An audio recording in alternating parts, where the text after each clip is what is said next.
adlaw mga higala nako sa Facebook. Adlaw karon nga Huwebes, 22 sa bulan sa Mayo 2024. Tuguting aduna ko'y pagabasahon nga mensahe sa pulong sa Dios na makita sa Henesis kapitulo 3 bersikulo 14 hangtod sa bersikulo 21. Henesis kapitulo 3 bersikulo 14 hangtod sa 21. Nagaingon ang pulong sa Dios. Og ang Ginoong Dios mingon sa bitin, tungod niini silutan ka, ikaw lamang sa tanang mananap ang may agom nining tungluha. Sukad karon magkamang ka na pinaagi sa imong tiyan og magkaon ka og abog sa tanang adlaw sa imong kinabuhi. Himuon kung managkaaway ikaw ug ang babayi, ug mahimong kaaway ang imong kaliwat ug ang iyang kaliwat.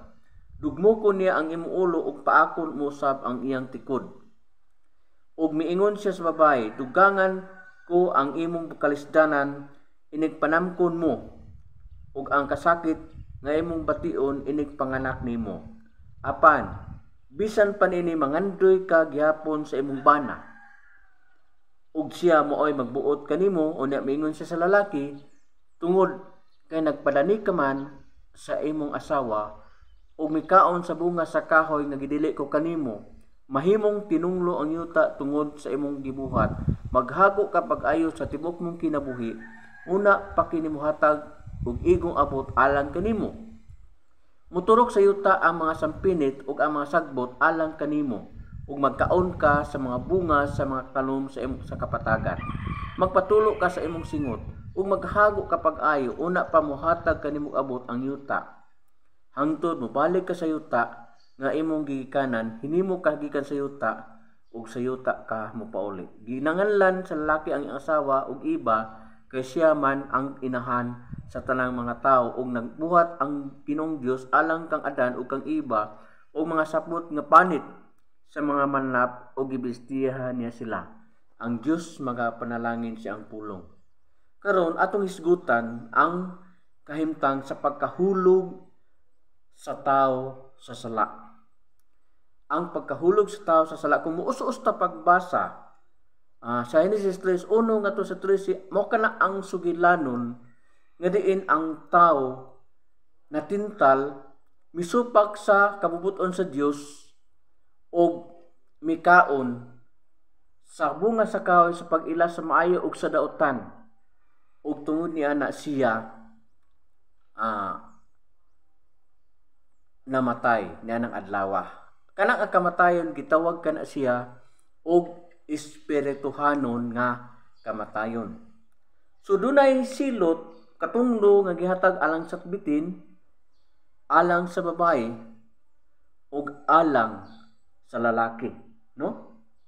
Pero mga rita mo focus sa gisulti sa Dios nga ri sa bitin sa kapitulo 15 sa kapitulo 3 bersikulo 15, kay mao ni ang sukaranan sa mensahe nato karon nga adlaw.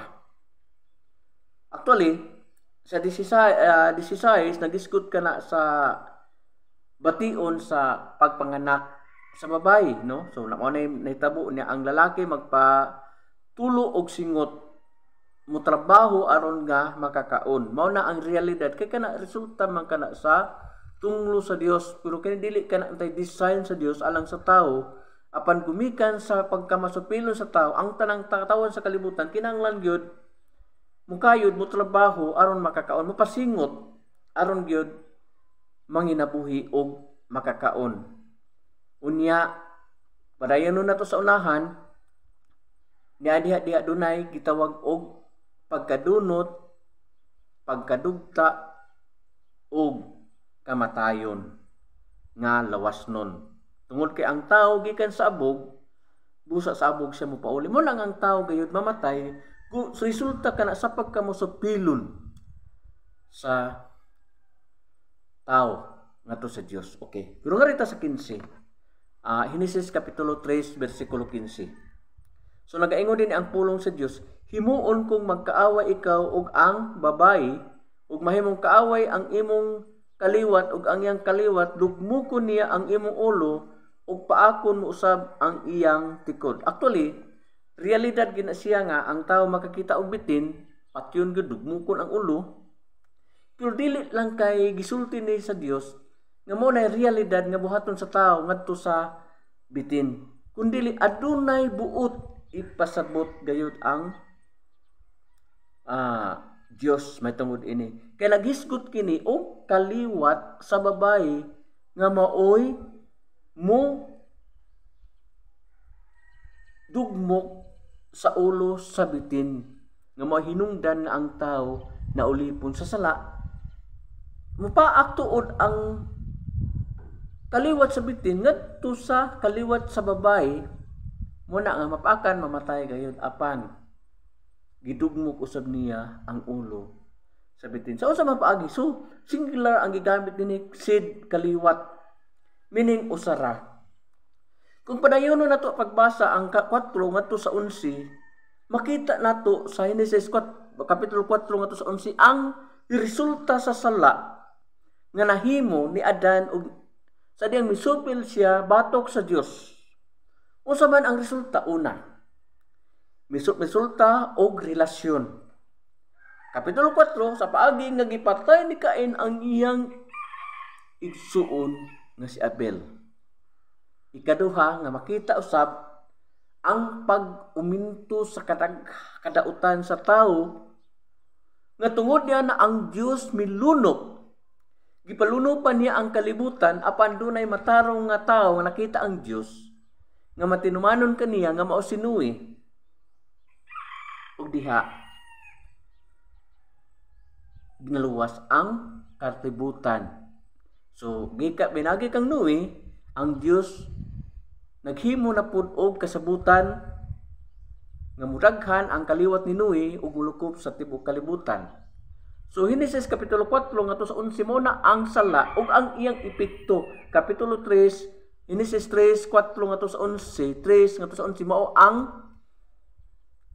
epekto gumikan sa sala. Ni hari ang kamatayon, tunglo ang pirming makita nining mao nga mga kapitulo. Ngano man gumikan sa sala. Kano saan nahitabo ang kapanalangin nga gisgutan? Dire na sa Genesis 12:1 ngadto sa 3. So dire na ang panalangin gisaad sa Dios. Unsa may giingon nini? Genesis 12:1 ngadto sa 3. Ang Ginoo mingon kang Abraham, biyai ang imong nasod ug ang imong mga parinti ug ang balay sa imong amahan ug lakaw ngadto sa usa ka nasod nga ipakita ko kanimo. Hatagan ko ikaw og daghang kaliwat ug mahimo silang dakong nasod. Panalanginan ko ikaw og himuon kong bantugan ang imong ngalan aron mahimo kang panalangin alang sa uban. Panalanginan ko katong nagapanalangin kanimo, apan tunglohon ko katong nagatunglo kanimo, pinaagi kanimo, panalanginan ko ang tanan nga nasod sa kalibutan. So primero nagisgot og tunglo gumikan sa sala, apan adunay panalangin ang Dios ug gigamit niya ang usa ka tawo ug kana mao si Abraham, no? Nga pinaagi kang Abraham ug sa iyang kaliwat mapanalanginan ang tibuok kalibutan. Tagaan siya kaliwat, tagaan siya panalangin, tagaan siya yuta ug mahimo siyang sandayong sa panalangin alang sa tibuok nga kalibutan. So ang ato hibuluan nga si Abraham dunay mga kaliwat. Si Abraham nanganak kang Isaac, si Isaac nanganak kang Jacob, ug si Jacob nanganak sa 12 ka lalaki nga mao ang nahimong amahan sa 12 ka banay sa Israel. So gikan kang Abraham gipasa ang mao nga saad pagkasabutan sa Dios ngadto sa katawan sa Israel. So ang katawan sa Israel nahimong panalangin alang sa tibuok nga kalibutan kun sila magmatinumanon. Nagiingon diya sa Exodus kapitulo 19 bersikulo 5 ug 6, nagaingon ang pulong sa Dios. Genesis kapitulo 19 bersikulo 5 ug 6. Nagaingon ni Kung magmasinugtanon kamo kanako o magtuman sa akong mga sugo, mahimo kamo nga pinili kong katawhan, ako ang tag-iya sa tibok kalibutan, o kamo ang pinili kong katawhan. Mahimo kamong usa ka nasod nga mag-alagad kanako ingon nga mga pari sa usa ka katawhan nga gigahin alang ragayod kanako. Mao kini ang isulti mo sa mga Israelita. So ang Dios nagsaad ngadto sa katawan sa Israel nga kung sila magmasinugtanon og sa kasabutan tali sa Dios og ni Abraham, mahimo gid siya nga piniling katawan sa Dios. Pero unsa may resulta? Atong nibaluan ang kasaysayan sa Israel nga sila nagmasupilon batok sa Dios. Sa diha nga naabot na sila sa yuta nga ilang nga gisaad sa Dios nga ihatag kanila, nahimo silang usa ka nasod, nagmasupilon sila, wa nila matuman ang ilang ang kasabutan. Nahimo ni ilang gibuak, gilapas ang kasabutan tali sa Dios ug ni Abraham. Apan bisan pa na ang Dios nagmatinumanon yapon sa iyang saad. Na dunay kaliwat gayud ni Abraham nga mahimong sandayong sa panalangin ngadto sa kalibutan. So ang nahitabo, niabot ang panahon nga nangayo silang hari, gihatag si Saul, apan gisalikway gyapon siya sa Dios, gumikan sa iyang pagkamasupilon, pagkamasinugtanon hangtod niabot si Haring David, ang nga tao nga duol sa kasing-kasing sa Dios. Unsa may saad sa Dios kang David? Ato makita din ang saad sa Dios ngadto kang David sa 1 Samuel ay ikaduhang Samuel kapitulo 7. Muditso ta sa city Noy utso magsugod. Gingon dinhi.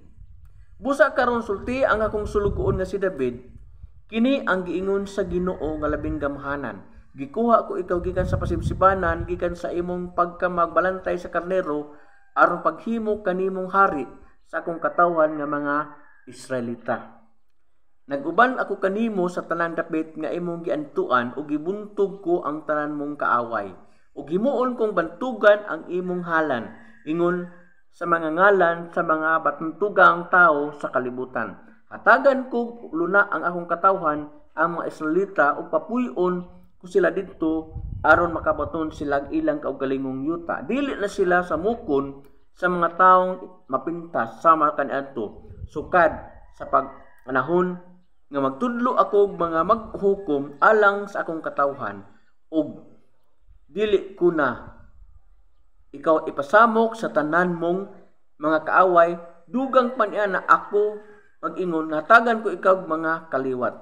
O inikamatay nimo ilubong katupad sa imong mga katigulangan, o mahimuon nako nga hari ang usa sa imong mga anak, ug ligulon ko ang iyang gingharian. Siya ang magtukod og usa ka templo alang sa akong ngalan, ug palungtaron ko ang trono sa iyang gingharian hangtod sa kangturan. Mahimo akong iyang amahan ug siya mahimong akong anak. Kung makasala siya, kastigon ko siya ingon sa gibuhat sa usa sa mga amahan ngadto sa iyang anak. Higugmaon ko gyapon siya sa gugma ko niya nga walay paglubad, dili sama sa gibuhat ko kang Saul nga akong gipuo aron ikaw mao'y mahimong hari.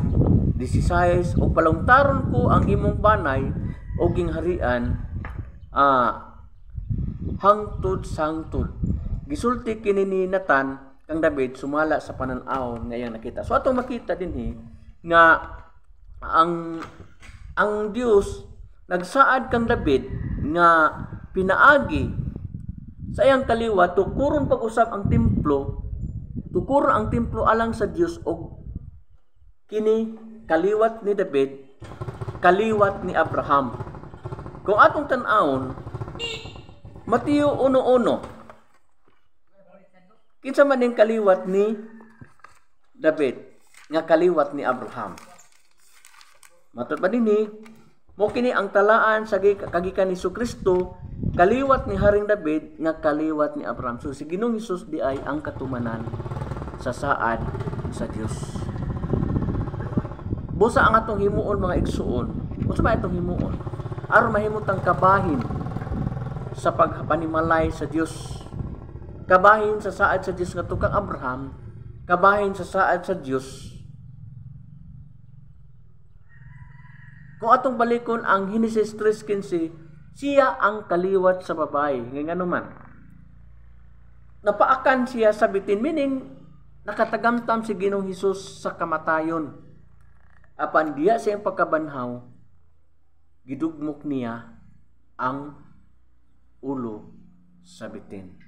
So napildi ang yawa diha sa pagkabanhaw ni Ginoong Hesus. Diha sa iyang lawas, ang kamatayon o sa pagkabanhaw, napildi ang bitin. Nadugmok ang iyang ulo. Unsa ba atong himuon? Juan Kapitulo 1, versikulo 12 ug 13, nagaingon dinhi. Apan katong midawat o misalig kaniya, giatagan niya sa katungod nga mahimo mga anak sa Dios. Nahimo sila mga anak sa Dios, dili diha sa tawhanong paagi o pagbuot, ang Dios mismo ang naghimo kanilang iyang mga anak. So aron mahimo kitang kabahin sa saad sa Dios ni Abraham, mahimo tang kabahin sa saad sa Dios ngadto kang Haring David, mahimong kabahin, mahimong sakop sa panimalay sa Dios, atong dawaton tuhan si Kristo, ingon nga atong Ginoo ug maluluwas sa atong kinabuhi. Ato siyang dawaton, ilon siya nga Ginoo sa atong kinabuhi. Manginaot ko nga ang kining mensahe sa pulong sa Dios masabtan gayud sa matag usa kanato ug maaplikar sa matag usa sa atong kinabuhi. Daghang salamat.